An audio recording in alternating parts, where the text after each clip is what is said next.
பாகிஸ்தானில் நடைபெற்று வரும் BSL T20 கிரிக்கெட் போட்டியில் ஆட்ட நாயகன் விருது வென்றவருக்கு பரிசாக ஹேர் டிரையர் வழங்கப்பட்ட சம்பவம் சமூக வலைதளங்களில் பேசுபொருளாகி வருகிறது.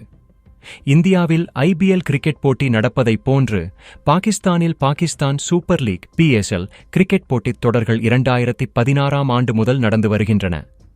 கடந்த 12ஆம் தேதி கராச்சியில் நடந்த போட்டியில் கராச்சி கிங்ஸ் அணியும் முல்தான் சுல்தான் அணியும் மோதின. முதலில் ஆடிய முல்தான் சுல்தான் அணி 3 விக்கெட் இழப்புக்கு 234 ரன்கள் குவித்தது. பின்னர் ஆடிய கராச்சி கிங்ஸ் அணி 4 விக்கெட் வித்தியாசத்தில் அபார வெற்றி பெற்றது. இப்போட்டியில் ஆட்ட நாயகனாக இங்கிலாந்தைச் சேர்ந்த ஜேம்ஸ் வின்ஸ் தேர்ந்தெடுக்கப்பட்டார். சதமடித்து தனது அணிக்கு வெற்றி தேடித் தந்த அவருக்கு பரிசாக ஹேர் டிரையர் வழங்கப்பட்டது. அந்த பரிசை அவர் சிரித்துக்கொண்டே வாங்கும் காணொளியை கராச்சி கிங்ஸ் நிர்வாகம் சமூக வலைதளத்தில் பகிர்ந்தது. அதைக் கண்ட நெட்டிசன்கள் கிண்டலும் கேலியுமாக கலாய்த்து அந்த காணொளியை வைரலாக்கியுள்ளனர். ஒரு நெட்டிசன், அடுத்த முறை ஆட்ட நாயகனாக தேர்ந்தெடுக்கப்படும் வீரருக்கு ரொட்டி மேக்கர் பரிசளியுங்கள் என பதிவிட்டுள்ளார். மற்றொருவர் லஞ்ச் பாக்ஸ் கொடுத்தால் சரியாக இருக்கும் என கிண்டலடித்துள்ளார். இன்னொரு நெட்டிசன், ஏன் இப்படி மானத்தை வாங்குகிறீர்கள்?